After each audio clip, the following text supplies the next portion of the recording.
নমস্কার বন্ধুরা, মানবীর রান্নাঘরে আপনাদের সবাইকে স্বাগত জানাই।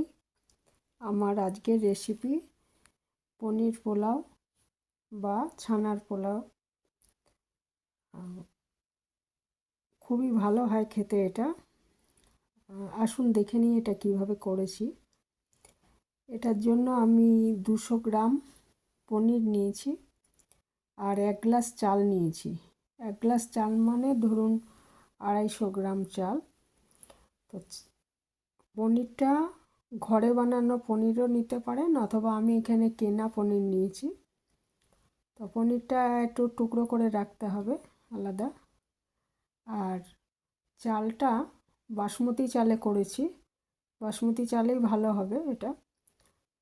চালটা ভালো মতো ধুয়ে জল ঝরিয়ে রেখেছি। আর এদিকে একটা কড়াইতে এটা শুকনো খোলায় আমি 3টে এলাচ, একটু দারচিনি, 2-3টে লবঙ্গ, 18টা থেকে 18-19টা গোলমরিচ, এগুলো আমি শুকনো খোলায় ভেজে নিয়েছি। নিয়ে এটা গুঁড়ো করে রাখবো। এটা ওই ধুয়ে যে রেখেছি চালটা 3-4 বার ধুয়ে জল ঝরিয়ে রেখেছি, ওটার সাথে মেশাবো মশলাটা। আমি দিয়ে দিয়েছি 2 চামচ চিনি, আপনারা চাইলে 4 চামচ চিনি দিতে পারেন। আর 1 চামচ মতো নুন দিয়েছি। দিয়ে এটা ভালো মতো মেখে নিচ্ছি। আর এর মধ্যে আমি ওই গুঁড়ো মশলাটাও দিয়ে দেব। দিয়ে এটা মাখিয়ে ভালো মতো ওটা রেখে দেবো আর কি। 15-20 মিনিট এটা ঢাকা দিয়ে রেখে দেবো।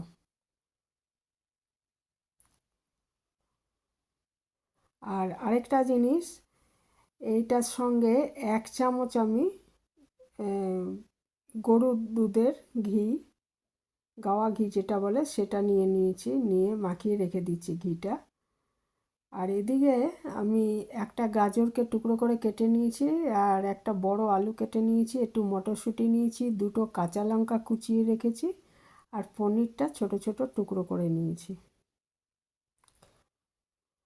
আর এদিকে কিছু কিশমিশ আর কাজু নিয়ে নিয়েছি। তারপর একটা কড়াইতে আমি সাদা তেল দিয়েছি। সাদা তেল অলিভ অয়েল দিতে পারেন, বা সানফ্লাওয়ার অয়েল, বা rice bran oil, soybean oil, যা ইচ্ছা। 2 চামচ মতো আমি সাদা তেল দিয়েছি। আর তারপরে 1 চামচ ঘি দিয়েছি। দিয়ে এটার মধ্যে ঘিটা গলে গেলে, গরম হয়ে গলে গেলে, তেলের সঙ্গে মিশে যাওয়ার পর আমি এর মধ্যে আগে কাজুটা ভেজে নিচ্ছি। কাজুটা ভাজা হয়ে গেলে কাজুটা সরিয়ে রাখলাম। দিয়ে ওই তেল ইয়েটার মধ্যেই, ঘি মেশানো যে তেলটা আর কি, তার মধ্যে কিশমিশ ভেজে নিচ্ছি। কিশমিশটা ভাজা হয়ে গেলে তুলে নিয়ে, এগুলো সবই কিন্তু আমি লো আঁচে করছি, আর চড়া করলে এটা পুড়ে যেতে পারে। তারপরে আমি পনিরটাও ভেজে নিলাম। পনিরটা ভাজার সময় সামান্য একটু নুন দিয়ে দিতে পারেন। তারপরে ওই যে তেলটা ছিল, তেল এবং ঘিয়ের যে মিশ্রণটা ছিল, ওর মধ্যে আমি অল্প একটু জিরে ফোড়ন দিয়ে আর একটু গরম মশলা ফোড়ন দিয়েছি। দিয়ে তারপরে আমি ওই আলু, গাজর আর মটরশুঁটিটা হালকা করে ভেজে নিচ্ছি। এটা একটু ভাজা হয়ে গেলে এর মধ্যে আমি ওই কাঁচা লঙ্কা কুচিয়ে রেখেছিলাম 2টো, সেটাকে দিয়ে দিলাম। আর ওই যে মশলাটা করে রেখেছি, ওর মধ্যে কিন্তু গোলমরিচ আছে। হ্যাঁ, ওটারও একটু ঝাল, মানে একটু ঝাল হবে। কাঁচা লঙ্কাটার ঝাল প্লাস ওই গোলমরিচটার ঝাল ভালো লাগবে খেতে। মানে এটা ঠিক ওই মিষ্টি পোলাও আমরা যেটা খাই, বাসন্তী পোলাও বা আরও অন্য পোলাও, সেরকম নয়, একটু অন্য রকম পোলাওটা। তারপরে এর মধ্যে আমি ওই মশলা এবং ঘি, নুন মাখিয়ে রাখা বাসমতি চালটা, যেটা আমি 15-20 মিনিট মাখিয়ে রেখে দিয়েছিলাম, সেটাকে আমি এর মধ্যে দিয়ে একটু কষিয়ে নিলাম। কষানোর পর এখানে আমি 2 গ্লাস জল দিয়ে দিচ্ছি। আমি চাল নিয়েছিলাম 1 গ্লাস, সেই হিসাবে আমি 2 গ্লাস জল নিচ্ছি। যেহেতু কড়াইতে করছি 2 গ্লাস জল নিলাম। যদি এটা প্রেসার কুকারে করতাম তাহলে 1.5 থেকে 2.25 গ্লাস জল দিতাম। আর ওখানে সবজিও রয়েছে কিছু, কাজেই 2 গ্লাস জল তো অবশ্যই লাগবে। দিয়ে এটা ঢাকা দিয়ে 6-7 মিনিট রান্না করে নিচ্ছি। 6-7 মিনিট পরে আমি ঢাকাটা খুলে একটু নাড়াচাড়া করে দেব।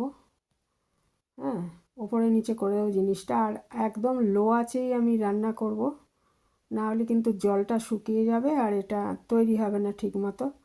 সেই জন্য লো আঁচেই করতে হবে আর ঢাকা দিয়ে দিয়ে রান্না করতে হবে। মাঝে মাঝে ঢাকাটা খুলে দেখবেন।